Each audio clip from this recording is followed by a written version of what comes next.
समुद्रकिनारा शांत. रात्री चांदणं समुद्रावर चमकते. थंड वारा आणि दोन शांत मन. रुद्र आणि वाणी अजूनही त्या सुंदर क्षणात. वाणी हलकंसं असते, वाळूत पायाने रेषा काढत. वाणी हळूच, आज सगळं खूप छान वाटतंय. रुद्र तिच्याकडे प्रेमाने पाहतो आणि तिचे केस हलकेच कानामागे करतो. रुद्र हळूच, कारण तू हसतेस आणि तू माझ्यासोबत आहेस. वाणी हलकंसं त्याच्या खांद्यावर डोकं ठेवते. लाटा हळू आवाजात करतात. रात्र शांत. दोघे त्या क्षणाचा आनंद घेतात, जग विसरून. पण अचानक रुद्रची नजर बदलते. त्याला जाणवतं कोणीतरी पाहतंय. तो हलकासा आजूबाजूला पाहतो. अंधार, लाटा आणि दूर सावल्या. जियान साराला घरी सोडून परत आलेला. तो आजूबाजूला बारकाईने पाहतो. जियान आणि सगळे बॉडीगार्ड थोड्या अंतरावर होते. तेवढ्यात फोन हलकासा वाजतो. मेसेज येतो जियानचं. जियान सर, कोणीतरी आपल्यावर नजर ठेवतोय. काय करू? रुद्रचा चेहरा शांतच. वाणी अजूनही काहीच न कळता त्याच्याजवळ. रुद्र हळूच टाईप करतो. रुद्र, तुला माहीत आहे काय करायचंय? काही सेकंदात रिप्लाय येतो. जियान, ओके सर. थोड्या अंतरावर रुद्रचे खास बॉडीगार्ड्स उभे. सगळे शांत पण सतर्क. जियान तो आजूबाजूला बारकाईने पाहतो. तो हाताने हलका सिग्नल देतो. सगळे गार्ड्स पसरतात. शोध सुरू होतो, पण कोणी दिसत नाही. जियान हळूच, सगळे सावध सर, सुरक्षित हवेत. परत समुद्र किनाऱ्यावर. वाणी अजूनही अनभिज्ञ. तिला या सगळ्यांबद्दल काहीच माहीत नव्हतं. ती वर पाहते रुद्रकडे. वाणी, काय बघताय? रुद्र हलकंसं असतो. तो तिचा हात पकडतो. रुद्र, तुलाच. वाणी हसते पूर्ण विश्वासाने. तिला अजूनही कळत नाही की तिच्या भोवती सुरक्षा आहे. रुद्र मनात, जो कोणी आहे तो चुकीच्या व्यक्तीकडे पाहतोय. त्याची नजर कठोर, पण हात अजूनही वाणीच्या हातात धरलेला. अंधारात कोणीतरी उभं. पण जियान आणि गार्ड्स जवळ येताच तो सावलीसारखा गायब होतो. जियान फोनवर मेसेज करतो. जियान, एरिया साफ आहे, पण कुणीतरी होतं. खेळ सुरू झालाय सर. रुद्र मेसेज पाहतो. चेहरा शांत, पण डोळ्यात राग. तो फोन ठेवतो आणि वाणीकडे वळतो. रुद्र हळूच, चल, थंडी वाढते. वाणी मान हलवते. दोघे हातात हात घेऊन चालतात. तिला अजूनही माहीत नाही, आजची रात्र फक्त प्रेमाची नव्हती, युद्धाची सुरुवात झाली होती. रात्रीचे 1 वाजलेले. वाणी आणि रुद्र घरी आले होते. घर शांत, सगळे झोपलेले.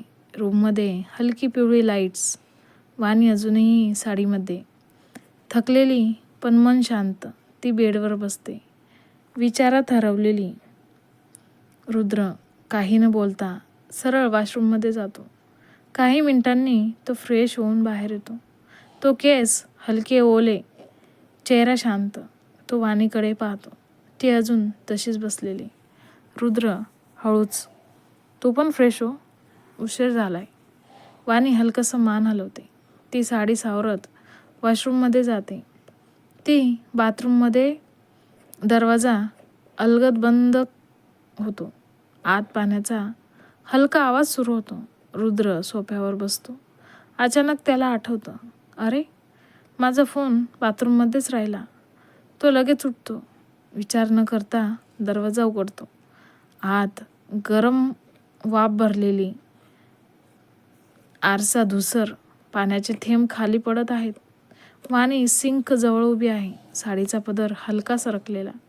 ती हात धुत होती. ती अचानक मागे वळते. वाणी चकित होत, रुद्र? दोघे क्षणभर थांबतात. पूर्ण शांतता. रुद्र लगेच नजर खाली करतो. रुद्र हळू आवाजात, सॉरी, फोन घ्यायला आलो होतो. तो फोन उचलतो, पण लगेच बाहेर जात नाही. तो काही विचार करून परत वाणीकडे वळतो. वाफेमध्ये वाणीचा चेहरा लाल झाला होता. ओले केस, शांत श्वास. वाणी हळूच पदर नीट करते, पण तिची नजर अजूनही रुद्रवरच होती. एक क्षण शांत, पण भावना खोल होत्या. रुद्र हळूच तिच्या जवळ येतो. तिच्या जवळ थांबतो. रुद्र, खूप हळू. थकली आहेस ना? वाणी हलकेच मान हलवते. रुद्र टावेल घेतो. तिच्या हातांवरील पाण्याचे थेंब हलकेच पुसतो. स्पर्श एकदम मऊ होता आणि काळजीने भरलेला. वाणीचा श्वास अडकतो. दोघांचे डोळे एकमेकांना भेटतात. रुद्र हलकेच तिच्या गालावर आलेला ओला केस बाजूला करतो. रुद्र हळू आवाजात, वाणी. त्या एका शब्दात खूप भावना होत्या. वाणी डोळे मिटते. रुद्र हळूच तिच्या कपाळावर हलकं चुंबन देतो. एक क्षण शांत, उबदार. वाणी त्याचं शर्ट हलकेच पकडते. दोघे खूप जवळ येतात. दोघांचे श्वास एकमेकांवर जाणवतात आणि एक हलकं शांत. आणि मग रुद्र हळूच तिच्या चेहऱ्याला हातात घेतो. क्षणभर तिच्या डोळ्यात बघतो आणि एक दीर्घ शांत भावनांनी भरलेलं एक खोल चुंबन घेतो. क्षणभर दोघे तसेच थांबतात. अचानक बाहेर हलका आवाज होतो. दोघे वास्तवात परत येतात. वाणी पटकन दूर होते. तिचा श्वास जड झालेला. रुद्र डोळे बंद करून स्वतःला सावरतो. रुद्र हळू आवाजात, गुड नाईट वाणी. वाणी त्याच्याकडे एकदा बघते. डोळ्यांत भावना, न बोललेलं प्रेम. ती बाहेर जाते. रुद्र आरशात स्वतःकडे बघतो. धुसर प्रतिबिंब आणि हलकंसं स्मित करतो. कसा वाटला आजचा भाग कमेंट करून नक्की सांगा. आणि पुढच्या भागासाठी लाईक, शेअर आणि सबस्क्राईब करायला विसरू नका. धन्यवाद.